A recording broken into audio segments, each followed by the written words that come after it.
Hello friends, welcome back to our channel. Friends, ఈ వీడియోలో మనం ఈరోజు అన్ని న్యూస్ పేపర్లో వచ్చినటువంటి ఇంపార్టెంట్ ఎడ్యుకేషన్ అప్డేట్స్తో పాటు చాలా ముఖ్యమైనటువంటి కరెంట్ అఫైర్స్ కూడా రావడం జరిగింది.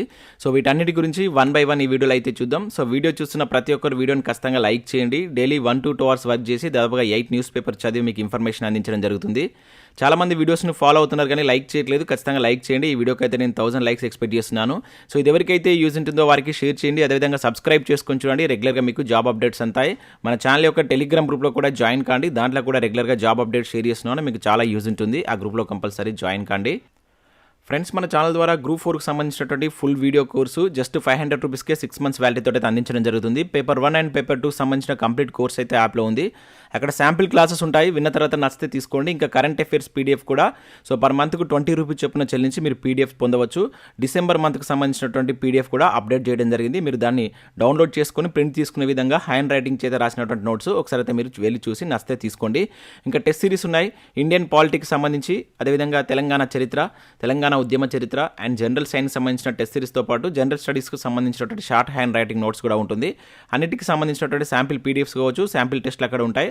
ఒకసారి చెక్ చేసిన తర్వాత నచ్చితే దానికి సంబంధించిన కోర్స్ అయితే తీసుకోండి. ఇంకా దాంతోపాటుగా రెగ్యులర్గా మన ఛానల్లో సో కంటెంట్ అప్లోడ్ చేస్తున్నాం. రాబోయేటువంటి అన్ని నోటిఫికేషన్లు యూజ్ అయ్యేటువంటి సబ్జెక్ట్కి సంబంధించిన కంటెంట్ అయితే ఉంది. మీరు ఒకసారి ప్లేలిస్ట్కి వెళ్ళి చెక్ చేసి మీకు నచ్చితే ఆ వీడియోస్ని అయితే ఫాలో కండి.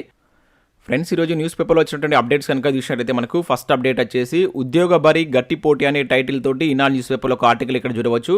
ఒక్కో డిఏఓ పోస్టుకు సగటున 2500 మంది దరఖాస్తులు అని చెప్పేసి ఇక్కడ చూడవచ్చు. పలు ఇతర ప్రకటనలోనూ ఇదే పరిస్థితి అని చెప్పేసి ఇచ్చారు. సో ఇక్కడ ఉన్నటువంటి ఇన్ఫర్మేషన్ చూసినట్లయితే రాష్ట్రంలో సర్కారీ కొలువుల కోసం ఉద్యోగార్థులు తీవ్రంగా పోటీ పడుతున్నారు. ఏదో ఒక ఉద్యోగం సాధించాలనేటువంటి తపనతో అర్హత కలిగినటువంటి ప్రతి పోస్టుకు దరఖాస్తు చేస్తున్నారు. సాంకేతికత, ఇతర ప్రొఫెషనల్ డిగ్రీతో కూడినటువంటి పోస్టుల కన్నా సాధారణ డిగ్రీ అర్హత ఉన్నటువంటి ఉద్యోగాలకు దరఖాస్తులు ఎక్కువగా వస్తున్నాయి. సో రాష్ట్రంలో టీఎస్పీఎస్సీ ఇప్పటి వరకు వెలువరించినటువంటి ఉద్యోగ ప్రకటనలు పరిశీలిస్తే తెలంగాణ తొలి గ్రూప్ 1 ప్రకటన కన్నా కొన్ని పోస్టులకు సగటు పోటీ ఎక్కువగా ఉంది. సో దరఖాస్తుల స్వీకరణ ముగిసిన 13 ప్రకటనలు విశ్లేషించగా మనకు డివిజనల్ అకౌంట్ ఆఫీసర్ డిఏఓ పోస్టుకు సంబంధించి సో అత్యధికంగా పోటీ ఉన్నట్లయితే ఇక్కడ మనం చూడవచ్చు. సో ఈ పోస్టుకు మొత్తం 1,06,223 దరఖాస్తులు రావడంతో కంప్యూటర్ ఆధారిత పరీక్షకు బదులుగా ఓఎంఆర్ పద్ధతిలో సో ఎగ్జామ్ నిర్వహించాలని చెప్పేసి టీఎస్పీఎస్సీ డిసైడ్ చేసినట్లు ఇక్కడ ఇచ్చారు. సో దానికి సంబంధించి ఒక్కో పోస్టుకు అత్యధికంగా 2,500 మంది పోటీ పడుతున్నట్లయితే ఇక్కడ జరిగింది. సో ఇక్కడ మనకు గ్రూప్ 1 మించి అని చెప్పేసి చూడవచ్చు. సో టీఎస్పీఎస్సీ వెలువరించినటువంటి 503 గ్రూప్ 1 సర్వీస్ ఉద్యోగాలకు రాష్ట్ర వ్యాప్తంగా మనకు 3,80,000 దరఖాస్తులు అయితే రావడం జరిగింది. ఒక్కో పోస్టుకు 756 మంది అప్పుడు దరఖాస్తు చేసుకున్నట్లే మనం ఆ పోటీని అయితే చూడవచ్చు. అయితే ప్రిలిమినరీ పరీక్షకు హాజరైంది మాత్రం 75% మాత్రమే హాజరయ్యారు. సో గ్రూప్ 1 సర్వీసుల్లో ఎక్కువగా పోస్టులు డిగ్రీ అర్హత ఉంది. సో ఇదే తరహాలో మనకు ఈ డివిజనల్ అకౌంట్ అధికారి పోస్టులకు కూడా డిగ్రీ అర్హత టీఎస్పీఎస్సీ పేర్కొంది. సో ఈ నేపథ్యంలో దీనికి అత్యధికంగా ఇక్కడ మనకు దరఖాస్తులు వచ్చాయని చెప్పేసి ఇవ్వడం జరిగింది. సో ఇక్కడ పోటీ కూడా తీవ్రంగా ఉన్నట్లయితే ఇచ్చారు. అయితే ఇప్పటివరకు రిలీజ్ చేసినటువంటి ఏవైతే మనకి 30 నోటిఫికేషన్కి సంబంధించి సో ఆ ఉద్యోగాలకు ఏ విధంగా పోటీ ఉందని చెప్పేసి ఇక్కడ ఒక టేబుల్ రూపంలో మనం చూడవచ్చు.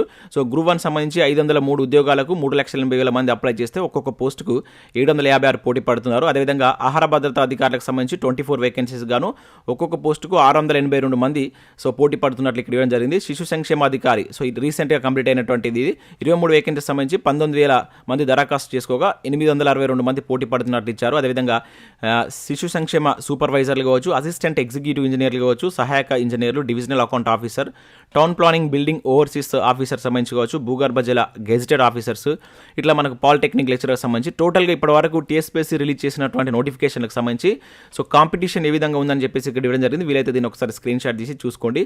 సో ఏ నోటిఫికేషన్కైనా మనకి ఇక్కడ అప్లై చేసినటువంటి అభ్యర్థులు అండ్ పోటీ పడ్డటువంటి వ్యక్తులు ఏ విధంగా ఉంటున్నారని చెప్పేసి ఇచ్చారు. కాకపోతే మనకి ఇక్కడ చదివేటువంటి వాళ్ళే మనకు కాంపిటీషన్లో ఉంటారు. అప్లికేషన్ అనేది దాదాపుగా క్వాలిఫికేషన్ ఉన్న ప్రతి ఒక్కరు చేస్తారు కానీ సో మనకు చదివేటువంటి వాళ్ళే మనకు కాంపిటీషన్లో ఉంటారని చెప్పేసి అర్థం చేసుకోండి. ఎక్కువగా దరఖాస్తులు వచ్చాయని చెప్పేసి అక్కడ మీరు డిసప్పాయింట్ కానీ అవసరం లేదు.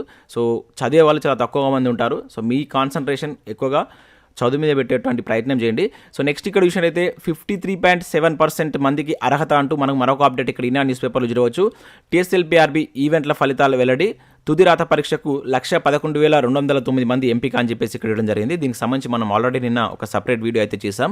సో మనకు ఈవెంట్స్లో ఎంతమంది క్వాలిఫై అయ్యారు, అదేవిధంగా పోస్టును బట్టి అండ్ కేటగిరీ వైర్గా మనకు ఆ వివరాలని మనకు టీఎస్ఎల్పీఆర్బీ ఒక ప్రెస్ నోట్ అయితే డీటెయిల్ ప్రెస్ నోట్ రిలీజ్ చేసింది. ఆల్రెడీ మనం దాని గురించి చూసాం. సో అదే అప్డేట్ ఇక్కడ మనం ఈరోజు ఈనాడు న్యూస్ పేపర్లో కూడా చూడవచ్చు. సో ఈ విధంగా క్వాలిఫై అయ్యారు. సో పరుగు విజేతల్లో 80% పైగా ఎంపిక అని చెప్పేసి కూడా ఇవ్వడం జరిగింది. సో వాటికి సంబంధించి మనకి ఎక్కడైతే వెన్యూస్ ఉన్నాయి కదా కండక్ట్ చేసినటువంటి ఈవెంట్స్, సో వాటికి సంబంధించి ఏ విధంగా అర్హత సాధించారనేది కూడా ఇక్కడ మనం చూడవచ్చు.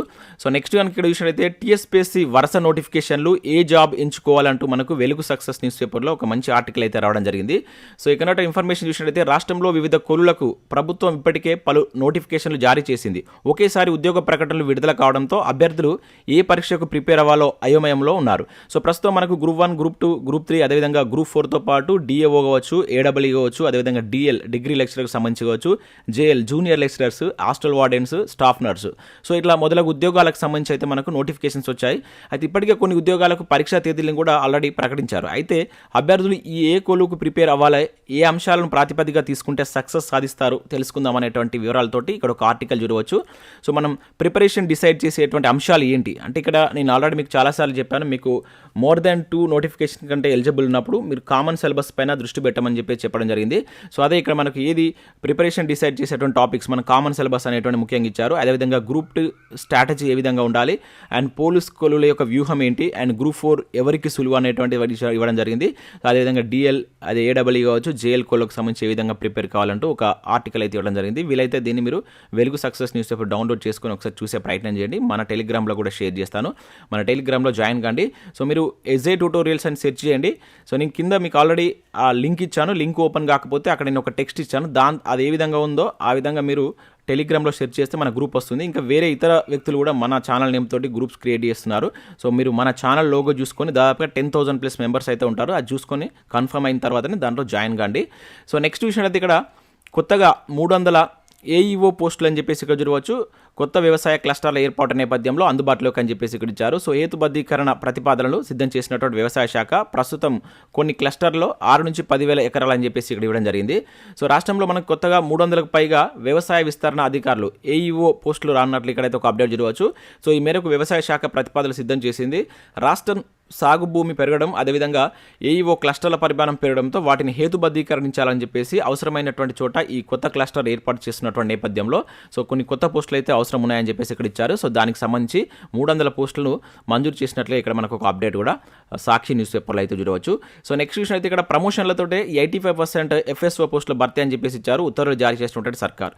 సో ఫారెస్ట్ సెక్షన్ ఆఫీసర్ క్యాడర్లో 85% పోస్టులను ప్రమోషన్ల ద్వారానే భర్తీ చేయాలని చెప్పేసి రాష్ట్ర సర్కార్ నిర్ణయించింది. అటవీ శాఖ చేసినటువంటి విజ్ఞప్తి ఆమోదం తెలుపుతూ శుక్రవారం ఉత్తర్వులుగా జారీ చేసినట్టు ఇక్కడ చూడవచ్చు. సో మన గతంలో చూసినట్లయితే ఎఫ్ఎస్ఓ క్యాడర్లో 50% ఉద్యోగాలను బీట్ ఆఫీసర్ అండ్ ఇతర క్యాడర్లో ఉన్నటువంటి వాళ్ళకు ప్రమోషన్లు ఇవ్వడం ద్వారా భర్తీ చేసేవారు. కాకపోతే ఇప్పుడు దాన్ని 85%కి పెంచినట్లు ఇక్కడైతే మనకు ప్రభుత్వం ఉత్తర్వులు జారీ చేసింది. జస్ట్ ఒక 15% మాత్రమే డైరెక్ట్ రిక్రూట్మెంట్ ద్వారా భర్తీ చేయనట్లు ఇక్కడ ఒక అప్డేట్ మనం చూడవచ్చు. సో నెక్స్ట్ చూసినట్లయితే 6 జిల్లాల్లో జాతీయ అప్రెంటిస్షిప్ మేళా అని చెప్పేసి ఇక్కడ ఇవ్వడం జరిగింది. ఎల్లుండి నుంచి ప్రారంభం. సో మనకు ప్రధానమంత్రి జాతీయ అప్రెంటిస్షిప్ మేళా తెలంగాణలో 6 జిల్లాల్లో నిర్వహించనున్నట్లు కేంద్రం అయితే వెల్లడించింది.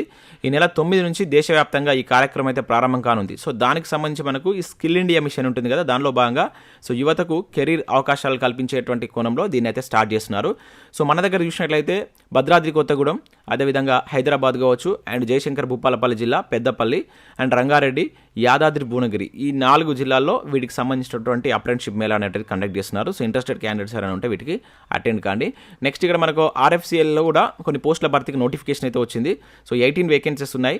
సో ఇవి మార్కెటింగ్ ఆఫీసర్ సంబంధించిన ఉద్యోగాలు. సో ఇంట్రెస్టెడ్ క్యాండిడేట్స్ ఉన్నట్లయితే మీరు ఈ వెబ్సైట్కి వెళ్ళి ఒకసారి చూసి అప్లై చేసుకున్నటువంటి ప్రయత్నం చేయండి. ఆన్లైన్లో అప్లై చేసుకోవాల్సి అయితే ఉంటుంది.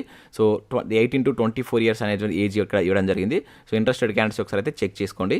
సో ఇవి మనకు వివిధ న్యూస్ పేపర్లో వచ్చినటువంటి education updates. Next current affairs చూద్దాం. చాలా ముఖ్యమైనటువంటి ఇంపార్టెంట్ కరెంట్ అఫైర్స్ అయితే రావడం జరిగింది.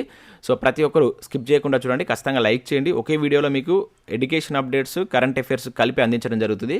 ఖచ్చితంగా లైక్ చేస్తారనుకుంటున్నా. సో ఇక్కడ చూసినట్లయితే ఫస్ట్ కరెంట్ అఫైర్, సర్కారు దవాఖానాల్లో ప్రసవాలు సంగారెడ్డి జిల్లా టాప్ అంటూ ఇక్కడ చూడవచ్చు. సో ఇక్కడ జగిత్యాల, కరీంనగర్, సూర్యాపేట జిల్లాలో ఎక్కువ డెలివరీలు ప్రైవేట్లోనే. సో నల్గొండ, రంగారెడ్డి ప్రైవేట్ ఆసుపత్రుల్లో ఎక్కువగా సిజేరియన్లే. మంత్రి హరీష్ రావు అని చెప్పేసి ఇక్కడ మనం చూడవచ్చు. సో మనకు ప్రభుత్వ ఆసుపత్రుల్లో ప్రసవాలు చేసేటువంటి విషయంలో గత నెల మనం డిసెంబర్ని కనుక తీసుకుంటే సంగారెడ్డి జిల్లా మనకు రాష్ట్రంలోనే మొదటి స్థానంలో నిలిచిందని చెప్పేసి నిన్న మంత్రి హరీష్ రావు అయితే వెల్లడించారు. సో ఈ జిల్లాలో అత్యధికంగా మనకు 86% డెలివరీ అనేటువంటి మనకు గవర్నమెంట్ హాస్పిటల్స్లో జరిగాయని చెప్పేసి ఇక్కడ ఇవ్వడం జరిగింది. దానికి సంబంధించిన అధికారులను కూడా సిబ్బందిని మంత్రి అభినందించినట్టు ఇక్కడ మనం గుర్తుంచుకోవాల్సి అయితే ఉంటుంది. సో ఇట్లా పర్టికులర్ డేటా మీద కూడా మనకు డైరెక్ట్ క్వశ్చన్ అడగడానికి ఛాన్స్ అయితే ఉంటుంది. సో ఇక్కడ డిస్ట్రిక్ట్ నేమ్ గుర్తుంచుకోండి. దాంతోపాటుగా మనకు కంటివేలుకు సుల్తాన్పూర్ కళ్ళజోడ అంటూ చూడవచ్చు. సో రీసెంట్గా మనం కంటివేలుకు సంబంధించినటువంటి విషయాలను ఎక్కువగా చూస్తున్నాం కరెంట్ ఇష్యూలో.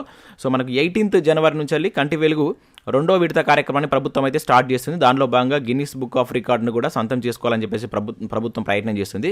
అయితే వీటికి సంబంధించి ఇక్కడ మనకు ఈ కళ్ళజోడులను సో మనకు ఇది సంగారెడ్డి జిల్లాలో ఉన్నటువంటి ఈ సుల్తాన్పూర్ వైద్యోపకరణాల పార్క్ ఉంది కదా, అక్కడ తయారైనటువంటి కళ్ళజోడులను అందజేయాలని చెప్పేసి ప్రభుత్వం డిసైడ్ చేసినట్లు ఇక్కడ ఒక అప్డేట్ మనం గుర్తుంచుకోవాల్సి ఉంటుంది. సో గవర్నమెంట్ స్కీమ్స్ గురించి పర్ఫెక్ట్గా చదవండి. మనకు రానున్నటువంటి నోటిఫికేషన్లో ఎక్కువగా క్వశ్చన్స్ రావడానికి ఛాన్స్ ఉంది. సో ఇక్కడ కంటివేలు గురించి వచ్చింది కనుక మనకు మొదటి విడత ఎప్పుడు స్టార్ట్ అయింది అనేటువంటి డీటెయిల్స్ నాకు కింద కామెంట్ రూపంలో తెలియజేయండి. ఇంకా మిగతా వాటి గురించి కూడా చూడండి. అండ్ నెక్స్ట్ ఇక్కడ చూసినట్టయితే మనకు 79వ గ్రాండ్ మాస్టర్గా ప్రణేష్ అని చూడవచ్చు. సో మనకు ఫీడే గ్రాండ్ మాస్టర్ జాబితాలో భారత్ నుంచి మరొకరికైతే చోటు దక్కింది. మనకు తమిళనాడుకు సంబంధించినటువంటి ఈ ప్రణేష్కు ఈ హోదా సాధించడం జరిగింది. సో మనకు అంతకుముందు 78 కూడా మనకు 2 days బ్యాకే వార్తల్లో ఉన్నటువంటి అంశం అది. సో 78వ గ్రాండ్ మాస్టర్గా మనకు సో కౌస్తవ్ చటర్జీ నిలవడం జరిగింది. ఇతను 79. సో ఇవి ఎప్పటికప్పుడు అప్డేట్ అవుతుంటాయి. లాస్ట్ 1-2 మీరు గుర్తుంచుకోండి. సో దానిలో మన తెలుగు వాళ్ళు ఉన్నట్లయితే ఇంకెక్కువ గుర్తుంచుకుంటే ప్రయత్నం చేయండి. సో ఇప్పుడు ఈ తమిళనాడు పర్సన్ కనుక సో 79th గుర్తుంచుకోండి. మళ్ళీ 80 వచ్చినప్పుడు మనం అప్డేట్ చేసుకోవాల్సి అయితే ఉంటుంది. వరుసగా చేంజ్ అవుతుంటాయి. సో మన నోటిఫికేషన్ మీరు ఎగ్జామ్ రాసే టైం నాటికి ఎవరున్నారని కూడా అక్కడ జాగ్రత్తగా చూసుకోవాల్సి ఉంటుంది. నెక్స్ట్ ఇక్కడ చూసినట్లయితే ఈ ఏడాది జీడీపీ 7% వృద్ధి అంటే ఇక్కడ చూడవచ్చు. కేంద్ర గణాంక కార్యాలయం అంచనా అని చెప్పేసి ఇక్కడ ఏం జరిగింది. సో మనకు ప్రస్తుత ఆర్థిక సంవత్సరం 2022-23లో జీడీపీ వృద్ధి రేట్ అనేది 7% ఉంటుందంటూ మనకు కేంద్ర గణాంకాల శాఖ అంచనా అయితే వేసింది. సో గత సంవత్సరం మనకి ఇది ఏ విధంగా ఉండదంటే 8.7% ఉండి సో మైనింగ్ తయారీ కావచ్చు వివిధ రంగాల్లో వృద్ధి మందగించడమే ఇందుకు కారణం అని చెప్పేసి అయితే చెప్తున్నాను. అంటే లాస్ట్ ఇయర్కు ఇప్పుడు దాదాపుగా 8.7 నుంచి 7% పడిపోయింది కదా, దానికి కారణం ఇవని చెప్పేసి చెప్తున్నారు. సో రీసెంట్గా మనకు ఐఎంఎఫ్ మన జీడీపీ వృద్ధి రేట్ను ఏ విధంగా చెప్పింది అనేది కింద కామెంట్ చేయండి. ఓకే, ఐఎంఎఫ్ కావచ్చు, వరల్డ్ బ్యాంక్ సవరించింది. సో ఆ డీటెయిల్స్ అనేది నాకు కింద కామెంట్ రూపంలో తెలియజేయండి. చాలా ఇంపార్టెంట్ మనకు, వాటికి సంబంధించి తరచూ క్వశ్చన్స్ అడుగుతున్నాడు. సో నెక్స్ట్ చూసినట్టయితే హుసాముద్దీన్ పసిడి పంచ్ అని చూడవచ్చు. సో జాతీయ బాక్సింగ్ ఛాంపియన్షిప్ అని చెప్పేసి ఇక్కడ ఒక ఇంపార్టెంట్ కరెంట్ అఫేర్ చూడవచ్చు. సో తెలంగాణ కుర్రాడు మహమ్మద్ హుసాముద్దీన్ పంచ్ అదిరిందని చెప్పేసి ఇక్కడ ఇవ్వడం జరిగింది. సో జోరు కొనసాగిస్తూ అతడు జాతీయ బాక్సింగ్ ఛాంపియన్షిప్లో స్వర్ణంతో మనకు టైటిల్ అయితే గెలుచుకోవడం జరిగింది. చాలా ఇంపార్టెంట్. 57 kg విభాగంలో ఫైనల్లో 4-1 తోటి ఇక్కడ సచిన్ అనేటువంటి ప్లేయర్ను ఓడించినట్టుగా మనం గుర్తుంచుకోవాల్సి ఉంటుంది. సో ఈ నిజామాబాద్ సంబంధించినటువంటి వ్యక్తి. సో ఇంతకుముందు నిజామాబాద్ సంబంధించినటువంటి ఇంకొక వ్యక్తి కూడా మనకు వార్తల్లో ఉన్నారు, స్పోర్ట్స్కి సంబంధించిన వ్యక్తి. సో అది ఎవరనేది కింద కామెంట్ చేయండి. సో నెక్స్ట్ ఇక్కడ విషయాలైతే సుడాన్కు ఇండియన్ మహిళా పీస్ కీపర్లు అని చెప్పేసి చూడవచ్చు. సో యుఎన్ సెక్రటరీ ఫోర్స్ తాత్కాలిక కార్యక్రమంలో భాగంగా సుడాన్లో ఉన్నటువంటి అబేయి ప్రాంతానికి భారత మహిళా బలగాన్ని ఇండియన్ ఆర్మీ తరలించింది. సో 2 ఆఫీసర్లు 25 మెంబర్స్ ఇతర అధికారులను భారీ సంఖ్యలో సోల్జర్లతో కూడినటువంటి మహిళా ఫోర్స్ను శుక్రవారం సుడాన్కు బయలుదేరినట్టు ఇక్కడ మనం గుర్తుంచుకోవాల్సి అయితే ఉంటుంది. అంటే ఇటువంటి క్వశ్చన్స్ ఎట్లా అడుగుతారంటే రీసెంట్గా భారత మహిళా దళాలను ఈ క్రింది ఏ దేశానికి పంపించారు, ఏ ప్లేస్కి పంపించారని చెప్పేసి డైరెక్ట్గా అడగడానికి ఛాన్స్ ఉంటుంది. సో ఇంపార్టెంట్, సుడాన్లో ఉన్నటువంటి అబేయ్ అనేటువంటి ప్రాంతంలోకి పంపించడం జరిగింది. అక్కడ ఆ ప్రాంతంలో శాంతి భద్రతలు కాపాడే దృష్ట్యా హింసను నివారించేటువంటి దృష్ట్యా వీళ్ళని అక్కడికి పంపించినట్లు ఇక్కడ మనకు మోడీ పేర్కొన్నట్లు గుర్తుంచుకోవాల్సి అయితే ఉంటుంది. నెక్స్ట్ ఇక్కడ విషయం అయితే 100 నిమిషాలు 100 టేబుల్స్ అంటూ చూడవచ్చు. శ్రీ చైతన్య విద్యార్థుల హ్యాట్రిక్ వరల్డ్ రికార్డ్ అని చెప్పేసి ఇక్కడ ఇచ్చారు. సో మనకు విద్యారంగంలో పలు సంచలనాలు సృష్టిస్తున్నటువంటి శ్రీ చైతన్య సో తాజాగా మరొక రికార్డు అయితే ఇక్కడ నెలకొల్పింది. సో ఇక్కడ చూసినట్లయితే ఆ సంస్థకు చెందినటువంటి విద్యార్థులు 100 డేస్కి సంబంధించినటువంటి శిక్షణలో 100 రోజుల్లో మనకి 100 నిమిషాల్లో 100 మ్యాథ్స్ టేబుల్స్ను అప్పచెప్పి రికార్డును సృష్టించినట్లుగా ఇక్కడ ఒక మనం అప్డేట్ అయితే తిరగవచ్చు. జూమ్ యాప్ ద్వారా నిర్వహించినటువంటి ఈ ఫీట్లో 10 రాష్ట్రాల్లో 73 బ్రాంచ్లకు చెందినటువంటి 2000 మందికి పైగా ఈ స్టూడెంట్స్ అయితే పాల్గొన్నారు. సో వాటికి సంబంధించి ఈ శ్రీ చైతన్య విద్యార్థులు రికార్డు నెలకొల్పినట్టు ఇక్కడ మనం గుర్తుంచుకోవాల్సి ఉంటుంది. World book of record vice president doctor Rajiv Srivastava నుండి వరల్డ్ రికార్డు సర్టిఫికేట్ స్వీకరిస్తున్నటువంటి శ్రీ చైతన్య విద్యార్థులు అని చెప్పేసి కూడా ఇక్కడ మనం చూడవచ్చు. సో నెక్స్ట్ విషయంలో అయితే చెన్నైకి మొదటి స్థానం అని చెప్పేసి ఇక్కడ ఒక అప్డేట్ చూడవచ్చు. మహిళా శ్రామిక శక్తికి అనుకూల నగరాల్లో అని చెప్పేసి ఇక్కడ ఇచ్చారు. సో పూణే, బెంగళూరు, హైదరాబాద్, ముంబై తర్వాత స్థానాలు అని చెప్పేసి ఇచ్చారు. సో ఫస్ట్ మనకు ఏది ఫస్ట్ ప్లేస్లో ఉన్నటువంటిది అంటే చెన్నై, దాని తర్వాత పూణే, తర్వాత బెంగళూరు, హైదరాబాద్ 4th ప్లేస్లో ఉంది. అంటే ఇదేంటంటే మనకు మహిళా శ్రామిక శక్తిని అనుకూలమైనటువంటి నగరాల్లో అంటే వాళ్ళకి అవకాశం ఇచ్చేటువంటి దానిలో అనుకూలమైనటువంటి నగరాల్లో మొదటి స్థానంలో అయితే చెన్నై నిలిచినట్లు ఇక్కడ మనం గుర్తుంచుకోవాల్సి ఉంటుంది. తర్వాత స్థానంలో వరుసగా పూణే, బెంగళూరు, హైదరాబాద్, ముంబై నిలిచినట్టు అధ్యయనం వెల్లడించినట్లు ఇక్కడ మనకు ఒక అప్డేట్ అయితే రావడం జరిగింది. నెక్స్ట్ దేశంలో 3 విదేశీ వర్సిటీల క్యాంపస్లను చూడవచ్చు. స్టాన్ఫోర్డ్ కావచ్చు, ఆక్స్ఫర్డ్, యేల్ వర్సిటీల నజర్ అని చెప్పేసి ఇచ్చారు. సో కొత్త గైడ్లైన్స్తో యూజీసీ ప్రణాళికలు. సో మనకు విదేశీ వర్సిటీల క్యాంపస్లను భారత్లో ఏర్పాటు చేసేందుకు వీలుగా ప్రధాని మోడీ స్వయంగా చొరవ తీసుకుంటున్నారు. సో ఇప్పటికే మనకు యూజీసీ రూపొందించినటువంటి ముసాయిదా మార్గదర్శకాలను పార్లమెంట్లో ప్రవేశపెట్టే బిల్లు ఆమోదించాలని చెప్పేసి చూస్తున్నట్లు ఇక్కడ ఇచ్చారు. సో బిల్లు ఆమోదం తర్వాత సో రాష్ట్రపతి ఆమోదంతో అది చట్టం రూపంలోకి అయితే వస్తుంది. ప్రధానంగా బ్రిటన్కి చెందినటువంటి యేల్ కావచ్చు, ఆక్స్ఫర్డ్, అదేవిధంగా అమెరికాకు చెందినటువంటి స్టాన్ఫోర్డ్ యూనివర్సిటీలను సో భారత్లో ఏర్పాటు చేసే విధంగా ప్రధాని చొరవ తీసుకున్నట్లు ఇక్కడైతే మనకి ఇవ్వడం జరిగింది. సో చాలా ఇంపార్టెంట్ ఈ యూనివర్సిటీల పేర్లు అడగవచ్చు. సో ఇటీవల భారతదేశంలో ఏ విదేశీ యూనివర్సిటీలు నెలకొల్పాలని చెప్పేసి భారత్ ప్రయత్నిస్తుందని చెప్పేసి అడగడానికి ఛాన్స్ ఉంటుంది. సో ఈ పేర్లను గుర్తుంచుకోండి, అవి ఏ దేశానికి సంబంధించినవి. సో ఇవి మనకు వివిధ న్యూస్ పేపర్లో వచ్చినటువంటి current affairs, education updates. So video నచ్చినట్లయితే లైక్ చేసి మీ మిత్రులకు షేర్ చేయండి. Thanks for watching. Thank you everyone.